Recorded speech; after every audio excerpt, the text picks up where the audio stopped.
L'effondrement d'un immeuble au Mali rappelle les fléaux de construction illicite en Afrique. Nous en parlons ce soir. Nous irons ensuite au Burkina Faso évoquer le verdict du procès du putsch manqué, verdict connu ce lundi avec des condamnations à des peines très lourdes. On va parler également de l'Algérie où le général Ahmed Gaïd Salah somme le pouvoir de lancer le processus électoral. Et au Togo, l'ANC disponible pour toute action unitaire sérieuse organisée et menée avec rigueur. Propos de Jean-Pierre Fabre au congrès du Parti Les Démocrates. Voilà le menu de ce soir avec Rodrigue Aego, correspondant de Radio Canal K Suisse au Togo. Bonsoir Rodrigue. Bonsoir Samuel et bonsoir aux fidèles téléspectateurs. Je fais un coucou spécial à tous ceux qui nous suivent de l'autre côté de l'océan. David Djagbavi, directeur de togosite.com. Bonsoir David. Bonsoir Samuel. Bonsoir Rodrigue et également bonsoir à tous les téléspectateurs. Le Mali, pour commencer, au moins 3 personnes ont été interpellées à Bamako dans le cadre de l'enquête dans l'affaire de l'immeuble en construction qui s'est effondré dimanche 1er septembre dans un quartier populaire de Bamako. D'après nos informations, un élu et le propriétaire de l'immeuble qui s'est effondré font partie des personnes interpellées et détenues dans un commissariat de police de la capitale malienne. Le propriétaire n'a pas respecté les normes requises pour ériger le bâtiment qui s'est effondré à Bamako. Les quartiers spontanés sont nombreux et avec parfois des noms évocateurs, par exemple Tchétchénie ou encore Marseille. Les habitations sont précaires et des drames de ce genre surviennent de temps à autre. Rodrigue Aego, un nouveau drame devant lequel, quand on regarde la réaction des ministres et un certain nombre d'autorités, ils ne font que le constat, mais en amont, rien n'est fait pour améliorer. Vous l'avez dit, c'est le résultat de l'inconséquence notoire de certaines autorités. Et puis également le résultat de la culture du mendefrérisme, comme on a l'habitude de l'appeler ici. Parce que vous savez que dans tout domaine, il y a ce qu'on appelle l'ingénierie, c'est-à-dire des techniciens qui sont bien formés, qui ont reçu d'excellentes formations en la matière. Mais en Afrique ou sous les tropiques, on cherche à voir, par exemple, de quel bord est-il, il est de quelle coloration, qui est derrière lui, il roule pour qui, il est comment dirais-je, il a des liens de paternité avec qui ou de j'en sais rien. Et vous avez cette culture sectaire également. Ils sont dans un réseau et donc la compétence ne s'invite pas. On veut juste lui permettre de gagner les chantiers et tout et tout. De l'autre côté, vous avez également ces gros bonnets-là qui ont des sous avec lesquels, je dirais, qui pillent les ressources parce que ça ne les gêne pas, ça ne touche en rien leur instinct. Parce que si véritablement vous travaillez et vous déboursez des millions pour ériger votre immeuble, je pense que vous allez faire appel à l'expertise pour éviter ces genres de drames. On en a connu ici au Togo, allez-y fouiller comment ça a fini et tout. Il y a eu des morts et puis plus rien, on n'a rien compris. Et donc je pense que c'est un véritable problème qu'il faut attaquer. Et pour pouvoir attaquer véritablement cette situation, ce fléau-là, ce ne sont pas des déclarations, des condamnations verbales. Il faut aller dans le concret. Comment est-ce que les chantiers sont suivis dans nos pays? Parce que déjà, si vous voulez construire une pièce, ça on peut comprendre. Parce que nous sommes habitués à ériger des pièces en terre battue avec le truc là. Et ça ne pose pas de problème. Mais lorsque vous êtes appelé à élever l'immeuble jusqu'à hauteur où actuellement nous nous situons, par exemple, pour ceux qui nous suivent quelque part sur un 4e étage, quelque part dans la capitale de Lomé, là, vous devez forcément respecter des normes. Et ça, souvent, on ne fait pas appel à la compétence nécessaire pour l'avoir. Tout ce qu'on veut, c'est donner le marché à un ami, à un frère, au petit frère d'une copine, ou carrément à la copine, à une maîtresse, etc. Les conséquences sont là et bravo les dangers. David Djagbavi, quand on regarde ces genres de drames, la première question qu'on peut se poser, c'est à qui le tort? À tout le monde, hein, depuis l'autorité jusqu'au maçon qui est chargé de mélanger le ciment et le sable pour monter les murs. Au gouvernement, parce que vous savez, quand vous avez pour projet de monter un immeuble de cette hauteur, il y a ce qu'on appelle généralement dans tous les pays l'autorisation de construire. C'est-à-dire que le ministère des Travaux publics, s'il y a des architectes dans le pays, l'ordre national, je prends le cas du Togo, l'ordre national des architectes du Togo, doivent véritablement venir constater la solidité du travail que vous allez faire, le matériau que vous allez utiliser sur le chantier, etc. Donc, il y a toute une procédure qu'il faut suivre pour garantir la vie de toute personne qui travaille sur le chantier également pour les riverains. Mais est-ce que ça a été fait sur le cas du Mali? Non, c'est pas la première fois que des immeubles tombent dans ce pays. Hein. Et moi, ce que je reproche à ces autorités, c'est leur réaction après le drame. C'est quand même assez extraordinaire qu'il faut attendre que des gens meurent, que des immeubles s'écoulent, que des gens meurent avant de réagir. Ce n'est pas normal. Ailleurs, ça ne se fait pas comme ça. Vous avez vu un peu avec ce qui s'est passé en Italie, avec le pont de Gênes qui avait cédé et qui a occasionné une quarantaine de morts. Vous avez vu comment le gouvernement italien a réagi au-delà des responsabilités qui sont proposées. C'est des études qui ont été menées pour pouvoir connaître les causes, et situer les responsabilités. C'est ce qui devait être fait dans les pays africains. C'est quand même assez extraordinaire qu'on n'évalue pas la vie de l'homme, parce que ceux qui sont décédés dans cet écoulement ne sont pas des gens nantis, ne sont pas des personnes qui sont assez riches, et donc on évacue le dossier, on se dit bon, tant mieux, et après on sort pour réagir. Ça relance forcément la question sur le respect des normes. C'est ce que Rodrigue disait tout à l'heure, le respect des normes en termes d'architecture, en termes de construction des immeubles de cette hauteur. Ça respecte des normes, et quand ces normes sont respectées, vous verrez que c'est beaucoup de vies humaines qui seront préservées. Il est quand même assez extraordinaire que le ministre de l'Habitat, que le ministre de la Sécurité sortent et qu'ils tiennent des propos pareils après cet incident. C'est des incidents qu'il fallait prévenir. Lorsque vous constatez que le chantier a commencé à atteindre un certain nombre de niveaux, mais envoyez des experts, envoyez des techniciens pour évaluer le travail qui est fait, sécuriser la zone, sécuriser la vie des employés qui sont là-bas et des riverains tout autour de l'immeuble. Mais au-delà du drame malien, quand on regarde sur le continent, surtout la partie subsaharienne, c'est des constructions comme ça qu'on voit, et finalement, il n'y a rien eu comme expertise initiale avant d'entamer ces travaux. Non, le problème, on l'a dit, vous savez, par endroit, ça réussit. Mais ça ne réussit pas souvent, ou généralement. C'est vrai que on a laissé une sorte d'anarchie dans le secteur, et parce que les gens se mettent à l'idée que le coût de consultation de l'architecte coûte cher.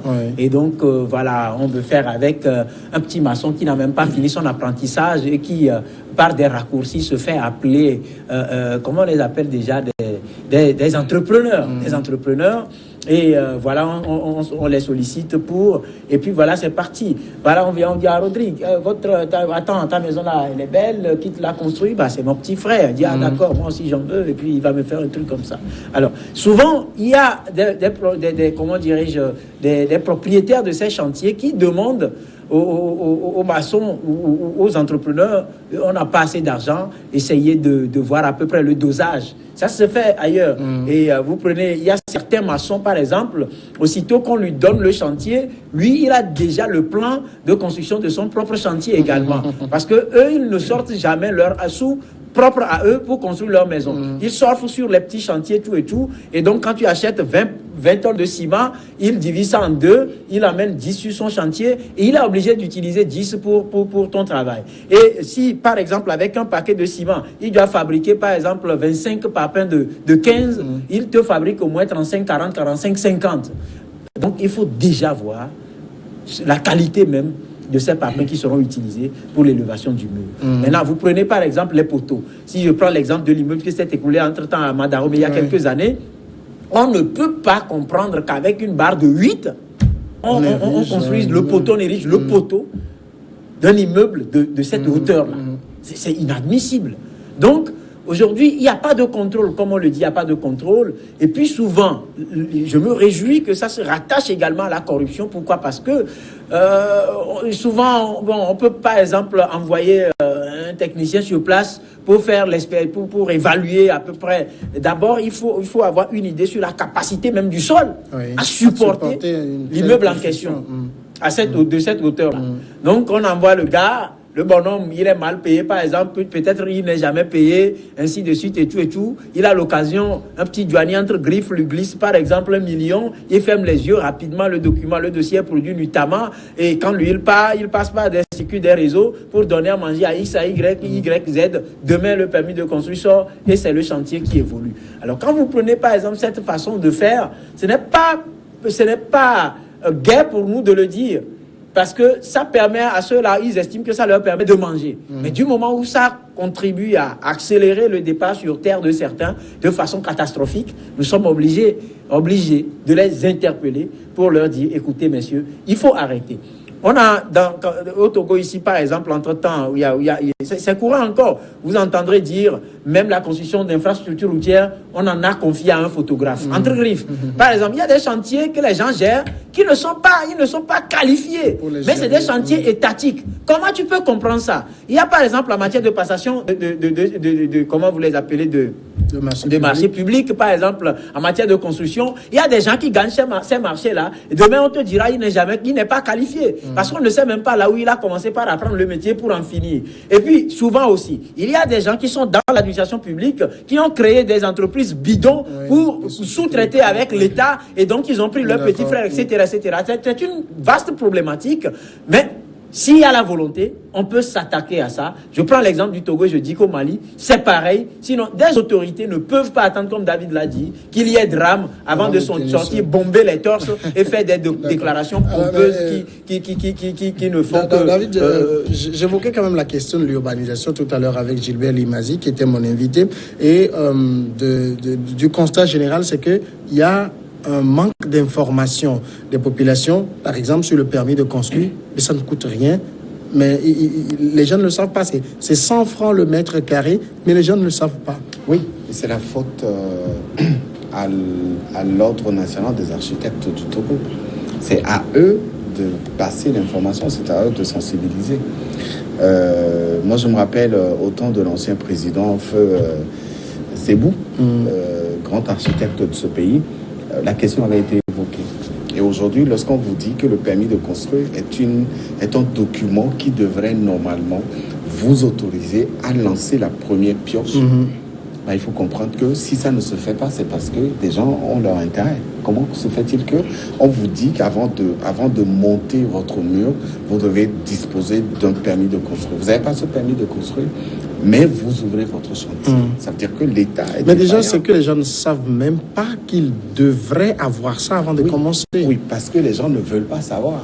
Les gens, c'est pas leur problème, puisque l'État est laxiste sur la question. Si l'État venait à sévir, à sanctionner, à prendre des dispositions draconiennes pour punir ceux qui sont responsables de ces drames, la population comprendra. Aujourd'hui, il y a un travail de fond qui doit être fait, et par le gouvernement, avec sous la houlette du ministère de l'Habitat et de l'Ordre national des architectes du Togo, et toutes les autres professions qui gravitent autour d'une construction. Il y a les géomètres, il y a les urbanistes, il y a les architectes, il y a même les sapeurs-pompiers. Voilà, tout ça.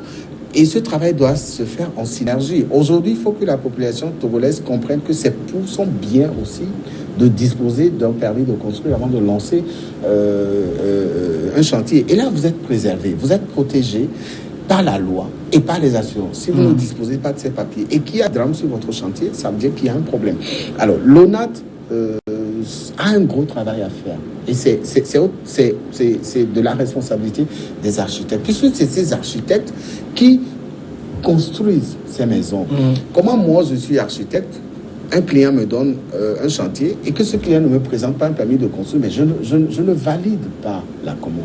Je ne valide pas. Il va manger mais c'est que il en gagne rarement, David. Après même, c'est que d'abord, il n'y a pas de permis de construire. On ne prend même pas d'architecte. Oui, c'est ce que je dis. Pour ceux qui sont nantis, c'est eux qui prennent les architectes. Et c'est là où le bas blesse. Vous avez les ressources financières suffisantes, vous voulez ouvrir votre chantier, vous n'avez pas le permis de construire, et l'architecte que vous déléguez pour diriger les travaux ouvre le chantier sans véritablement avoir ce document. c'est criard, c'est quand même assez exceptionnel. Et ceux qui n'ont pas les moyens, qu'est-ce qu'ils font? On appelle un maçon, on appelle un géomètre, on appelle quelqu'un qui vient monter les murs petit à petit, et puis voilà. Donc le travail doit se faire d'abord en interne, au sein de l'ONAD, et maintenant demander la disponibilité du gouvernement pour aller dans cette sensibilisation et préserver des vies humaines. Alors, oui, vous savez, le gouvernement lui-même prête flanc, ou généralement les gouvernements prêtent flanc à ces situations-là, surtout dans nos États sous les tropiques. Quand vous prenez un gouvernement qui donne un chantier, confie un chantier à une entreprise, chantier de construction d'infrastructures routières, et que cette route est construite sans caniveau, par exemple. Comment est-ce que cela s'explique? Alors, on a fini les travaux de construction de ce chantier. Cette route a été livrée avec des caniveaux ouverts, pas couvertes. Des caniveaux ouverts, pas couverts. Alors, c'est pour dire que quelque part, c'est la nature a horreur du vide. Vous prêtez le flanc, les gens rentrent dedans. Et puis, de l'autre côté, moi, j'ai toujours dit que je serais à la place de l'autorité. Aujourd'hui, quand vous sillonnez dans la capitale togolaise, vous lisez par exemple formation en Archicad, AutoCAD, formation, on a collé ça un peu partout. Il n'y a pas de qualification de base requise, alors que nous savons que les architectes au Togo sont plus ou moins formés au niveau de l'EAMO sans publicité. Voilà, il faut cette année d'études. Alors aujourd'hui, par exemple, on en a formé tellement, ils ne trouvent pas d'emploi. Certains sont reconvertis en ce que vous savez ailleurs. Et d'autres qu'on a aujourd'hui, ce sont ces petits-là qui apprennent à je dirais, bien manier l'archicad. Et puis rapidement, il te sort un plan très joli avec beaucoup de couleurs, tout et tout. On dit, bah, l'architecte là est bien dessiné. Et donc, voilà. Est-ce qu'il s'y connaît en dosage? Non. Voilà. Moi, j'ai eu à rencontrer un ingénieur de génie civil qui a pris l'exemple d'une route. Il a pris juste l'épaisseur. Et il m'a dit, avec la route là, on ne peut jamais convaincre un État ou un gouvernement que la route là a une durée de vie de 50 ans. Parce que l'épaisseur, il suffit juste que ces camions de 10, poids 15, passent là-dessus et ça s'écrase. Donc, et les exemples sont légion ici au Togo. Donc, qu'est-ce qu'on veut aujourd'hui concrètement? C'est que le problème, l'État doit pouvoir lui-même aller au grand marché. Vous voyez par exemple, au beau milieu de la route bitumée, des trous béants. Et vous vous demandez, mais qu'est-ce qui s'est passé? Alors qu'entre-temps, on a dû faire un travail avant, par exemple, de construire cette route-là. Allez à Djidjolé, par exemple, une route qui a été construite. On a tout livré. Allez là-bas aujourd'hui pour voir si c'est encore praticable. C'est à pleurer. Allez à Segbé. Prenez la route qui quitte la douane vers la frontière de Segbé. On a construit, on a livré, on a inauguré. Aujourd'hui, est-ce que la route là, est-ce qu'on peut l'appeler route? Je dis non. Donc, il y a problème et au niveau de l'État. L'État doit pouvoir se discipliner avant de chercher à discipliner les autres aussi. Donc, il ne faut pas que les gens pensent que nous avons laissé le Mali pour s'attaquer au Togo, mais c'est un problème récurrent et nous tournons dans l'ensemble. C'est vrai qu'ailleurs des immeubles, ça fait ça, mais la fréquence n'est pas... Voilà, et ensuite, toutes les garanties sont maintenues. On vous dira que l'architecte qui a conduit les travaux avait un permis de construire, il a respecté, il a mis en valeur les normes requises. Mais l'immeuble s'est affaissé, oui, mais ici, ce qui est criant, c'est qu'aucune de ces normes n'est respectée. C'est ça le problème. Et l'État est silencieux là-dessus. L'État malien est responsable de cette situation. Quand le ministre de la Sécurité dit que voilà, les choses ne vont plus se passer comme non, c'est trop tard. Il ne faut pas que les Maliens meurent avant que le ministre de la Sécurité tire des conclusions. D'accord, on va marquer la première pause et nous revenons tout de suite après pour continuer.